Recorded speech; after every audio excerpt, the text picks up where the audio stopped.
Hello మామా, welcome back to my channel. చిట్టుగాడు ఉచ్చవస్తా బయటికి తీసుకెళ్ళని ఉన్న పైన చిప్పిదెంగలా ఉన్నాడు. సరే అని బయటకు పట్టుకొస్తా పక్కింటి ఆంటీ మొక్కల పైన ఉచ్చపోసాడు బయట.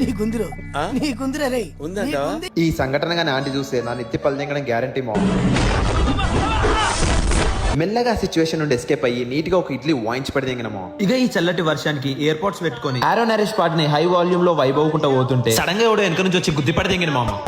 ఎముకలు విరిగిన సౌండ్ కట్ చేస్తే మనకేం కాలేదు కానీ మన చోటుగాడు గుద్ద ఎక్కడికక్కడికి వలిగిపోయింది మా. తీవ్రంగా పరిశీలించి అంటే 5,000 అయితే అన్నాడు మా. అంబాలక్ష్మిది ఎన్నాళ్ళమ్మా నాకు ఈ కష్టాలు. Precaution is better than cure అని చాలా లేట్ గా అర్థమైంది. ఇక ఆలస్యం చేయకుండా చోటుగాడికి ముంగట అద్దాలైతే ఫిట్ చేసి పడింది. అట్లా వేడి వేడిగా చాయ్ తాగుదామని మన సీనియర్లను వేసుకొని కేఫ్ కి వచ్చినాము. మనోడిని ఎంత దమ్ చేసినా ఉదిపత్తి మాత్రం ముట్టలేమో. మీరు మారిపోయారు. ఈ చల్లటి వర్షానికి వేడి వేడిగా బజ్జీలు తిందామని పోతే ఈ ఎర్రి పూకోడు వర్షం నీళ్ళతోనే డీప్ ఫ్రై చేస్తున్నాము. సర్లే స్వీట్ తిందామని స్వీట్